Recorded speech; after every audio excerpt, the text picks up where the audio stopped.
Hello, ladies and gentlemen, and welcome to the match reaction for Sheffield United's 2-0 defeat at home to Liverpool. Now, you may note I'm a little bit croaky, and I apologise for that, but you may also note that I'm in a much better mood than I seem to have been recently. And given that we've just lost at home, you might be shocked to see that, but given the performance levels that we've seen in recent weeks, tonight was head and shoulders better than what we have come to expect. Compare this to Burnley, compare this to Bournemouth, and it is apples and oranges. The fight was there. The effort was there. We just saw something from a Sheffield United team that I don't think we've seen for a few weeks now. And that was great to see. And it was fantastic to see a bit more of a performance. I will pull up one of the comments immediately to start us off, because I think this just about sums up how I feel at the minute. If we are going to lose, then let's go out fighting. Let's go out with a little bit more about us. They put themselves about, and I thought that United's players today actually really did themselves credit, which is something they have not done for a few weeks now. So I'm feeling much more positive, as I'm sure that you can tell. But let's go into some of the details of today's game and exactly how it came to be that I'm feeling a little bit happier. So this was, of course, Chris Wilder's first game back in charge of Sheffield United. And we were all quite interested, I think, to see what team he was going to go with. What formation was he going to pick? Who were going to be our bombing on, overlapping centre-halves in this new revamped Chris Wilder system? And he didn't do it. He went 4 at the back. And you know what? It was the right decision. I thought we looked so much more secure defensively. And I can't believe I'm going to say this, because I never thought this would be the case. But it really suited Jayden Bogle playing at right back. I thought this was one of the best games he's had so far this season. I thought defensively he looked assured. And we did still see some of him getting forwards, albeit that you don't have much opportunity for that when you're playing against Liverpool. I thought that sort of pairing in the middle of Robinson and Nell worked really well. I thought they actually really restricted a lot of Liverpool's opportunities in the box. I didn't really see them cutting through us and creating chances the way that other teams have done in recent weeks. So that was more secure. I do like the look of Trusty, at left back. I think there might be something in that. I think there could be something there. Obviously, Max Lowe came on towards the end of the game, and maybe long-term he might think that position is going to be his again. But I certainly would not object to seeing Austin Trusty stay in that position going forwards, because I do think it suited him. And again, I feel as though we saw more out of him, and he actually was contributing positively for us again today. In midfield, we'd sort of packed that, and I thought we packed it really well. Andre Brooks, Let's just talk about Andre Brooks. Today is his first start, his first appearance, I think, in the Premier League. And he was so good. I thought he really stood out for United. I thought his energy was there. I thought he was creative. There was a moment, I think it was early on in the second half, where he skipped around Trent Alexander-Arnold like he wasn't there. Now, personally, not sold on Trent Alexander-Arnold's defending, but I keep getting told that he's an elite level player. And for Andre Brooks to be doing that to him, in this game in particular, I think was huge. I was really, really pleased to see him. I talked about Wilder coming into United only a few days ago on this channel, and I said that maybe that means opportunities for youngsters could be limited. Couldn't be more wrong. Game number 1, Andre Brooks on there, and Andre Brooks standing out. And I know that some people in our comments have said the same as well, that Andre Brooks really did come in and really did contribute. Next to him, obviously, we had Harmer in there, which I think he had a decent game. I thought maybe he struggled a little bit to really get himself involved, but somebody who didn't have any trouble getting himself involved, despite having been useless for weeks, was Vinny Souza.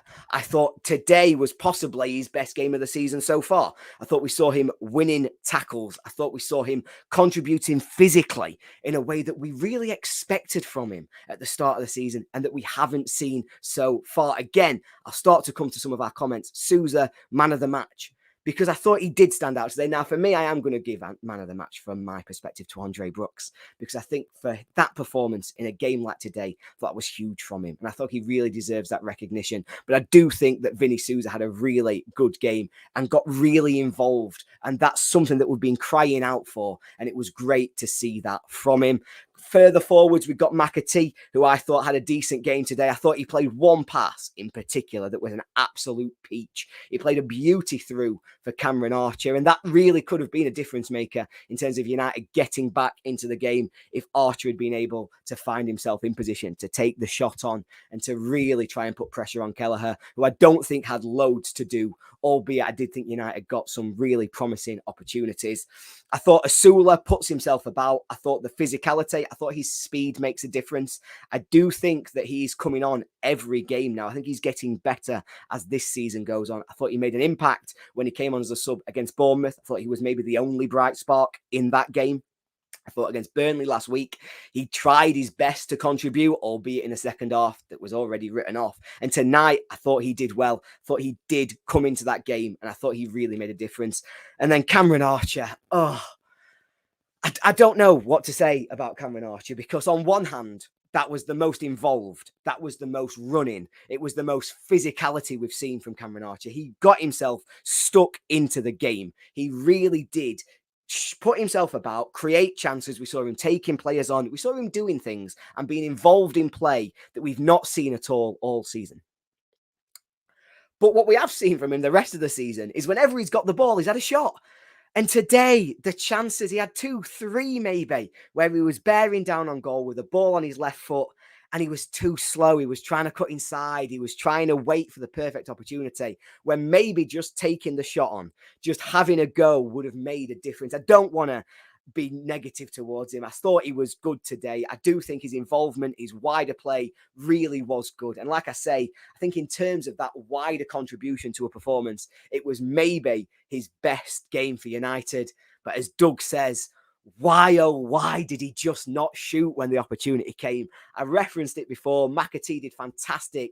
About sort of 70 minutes, he'd done brilliantly, and he put him through on goal. He's running into the box.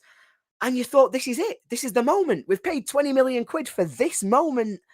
And he cut back onto his right foot and the chance was gone. I do think that there is something in this that we've seen tonight. That formation, those players even, I thought really did make a difference. And I do think that if we do this again, we go for Brentford with this formation, that can make a difference. And so I do want to see us trying the same. And maybe, just maybe, we'll be able to come out with a similar performance and a better result. Because I did think that there were sparks there tonight. There were sparks there that showed me that there is still fight left in Sheffield United. And I thought the fight had been knocked out of us from what I'd seen in the last couple of weeks. Now, in terms of the key incidents of the game, I don't know how controversial they were. And it really, really is annoying, because it was 2 goals that I don't personally think Sheffield United would have been allowed to score. But I also don't think that they were necessarily the wrong decision.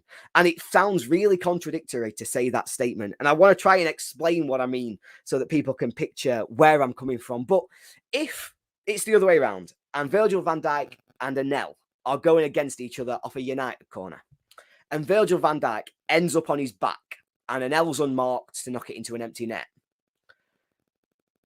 the ref will blow for a free kick. He won't wait for VAR. He won't wait for Anel to knock it into the net. The ref will go, oh, Van Dijk's on his back. Beep, must be a free kick. When Van Dijk knocks Anel down, the ref goes, oh, we'll wait and see what VAR think about that. Oh, VAR think it was 50-50, so we'll go with the on-field decision.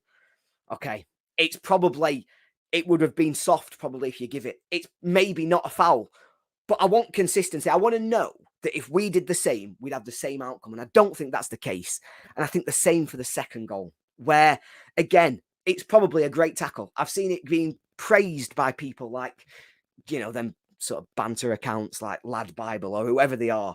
Oh, what a great moment from Núñez where he loses it and then he sprints back and wins his tackle. But he tackles from behind. He reaches his legs in a scissor movement around the player and he gets the ball, but he's made the tackle from behind coming around a player. Now, I've seen United do that every week. I saw Norwood do it tonight, actually, once he'd come on. I think Norwood got booked for it.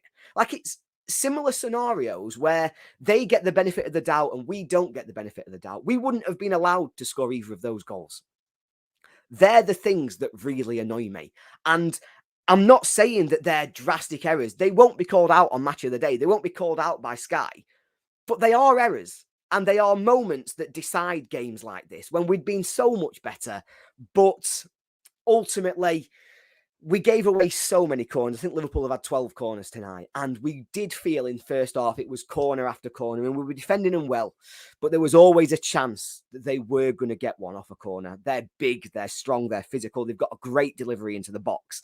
And so maybe I've gone into why I think it was probably 50-50 on a foul. And I think that it would have been given against us.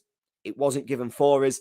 That being said, you still can't let Virgil van Dijk have that much space in the box. Whether he's shook off his marker and sort of running on his own or not, somebody else has got to pick that up. We've got to know that we're marking around our centre, sort of penalty spot, and we can't let him have all of that space. So there are still moments and things we're working on.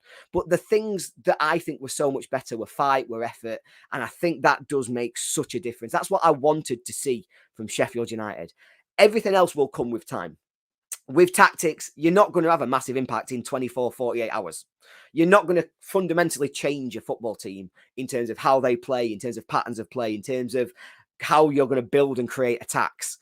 That's not going to happen overnight. But what is going to happen overnight, as we've seen it, is fight, is battle, is effort. And I was really pleased to see that tonight. And that's enthused me. It's made me positive. And it means that I'm coming out here. And even though we've lost, I've not had a horrible time at Bramall Lane. I've actually quite enjoyed my visit tonight. I've enjoyed what I saw from United.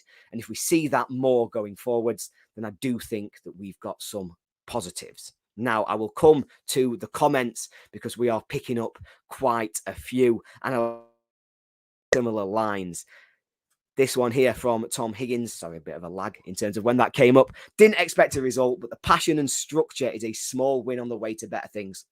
Sums up my 12-minute video in 2 lines. Thanks for that, Tom. I'll make sure I'm a bit more succinct in future so that I can be just quite summarised just as easily. I think a lot of people have been saying this as well, that they felt the ref was brutal. Ref got everything. We weren't getting very much. Now, like I've talked about the goals, I do think they were 50-50. I do think that I understand the decision made, even if I disagree with it. And even if I know deep down that it wouldn't have worked for us.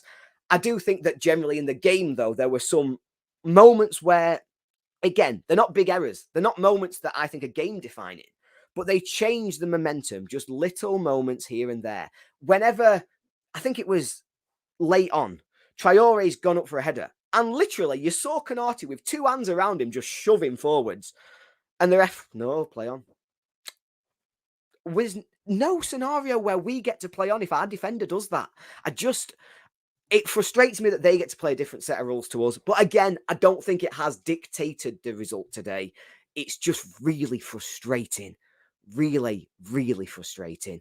We can see here, more positive, better organised. Let's talk about that organisation.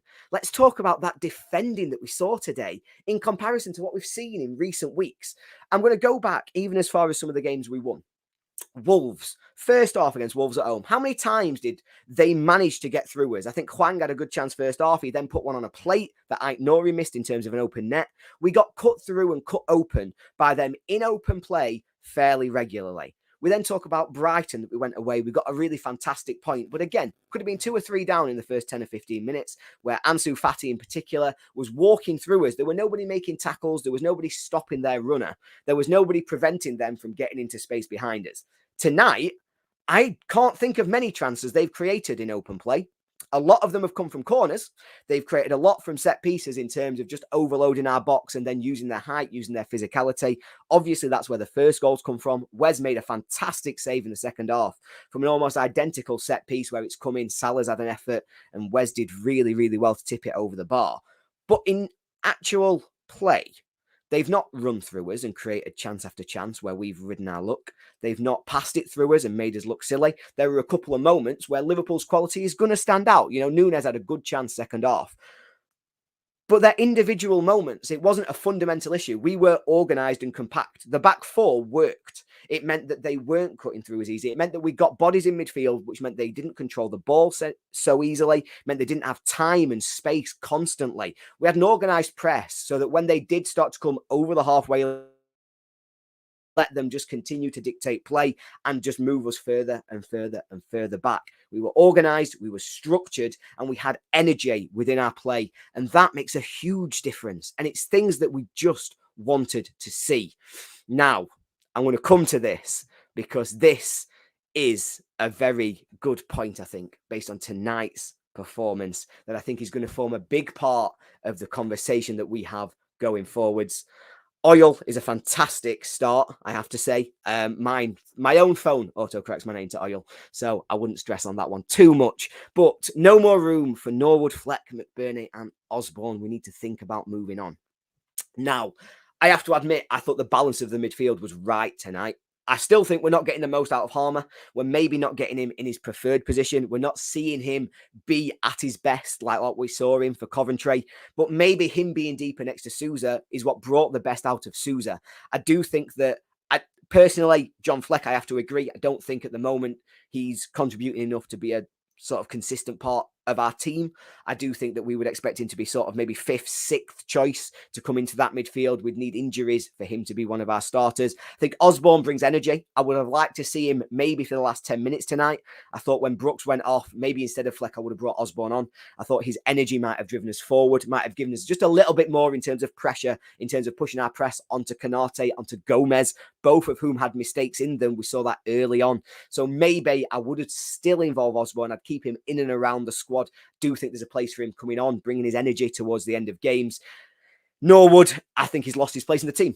He lost his place in the team towards the end of last season. And, we saw Tommy Doyle come and do well. I think he's lost his place in the team again now. And he has to wait. He has to be patient. And maybe he will come back in. Maybe he won't come back in. But for now, I don't think he's in my team for Saturday. And I do think that maybe it's time we start the transition about what our team looks next. Now, McBurney is a different case for me. Obviously, mentality, I thought he was an idiot on Saturday. I think he really let us down on Saturday. But I think overall, for me, he probably is still in our best team. I think we're a better team when Ollie McBurney plays. I think we've seen that so far this season. And I do think there's still a role for him. I think him and Asula will probably through the season have to interchange now. I think Asula is starting to show us something. He's developing. He's getting better. But for me, McBurney does come back into that team and he is part of our best 11. Now, Blades. I'm feeling so much more positive. I am looking forward to Saturday. I am looking forward to what Chris Wilder is going to bring back to Sheffield United. I am just feeling it. And I haven't felt it for a while. And so let's just say, come on, United. Let's be there on Saturday. Let's have the fans together again. And let's enjoy having a go. Let's enjoy being competitive. And let's enjoy seeing a proper Sheffield United performance time and again this season, because if we play like that, we might go down, we might not. I do think we've got half a chance if we can play like that. We just have to keep the fight, keep the passion, keep the energy. And that's all we can ask for as Blaze. It's all we've wanted. It's all we want to see. And I think that's the minimum we're going to get going forwards. I am enthused, Blades. Enthused. Hope you've had a good night. Hope you've enjoyed the stream. If you have, let us know in the comments. Let us know what you thought about tonight's game in the comments. And most importantly, come back and watch the preview for us ahead of the Brentford game on Saturday. Thank you very much for your time, everybody. Up the Blades. Let's just hope it gets better and better from here.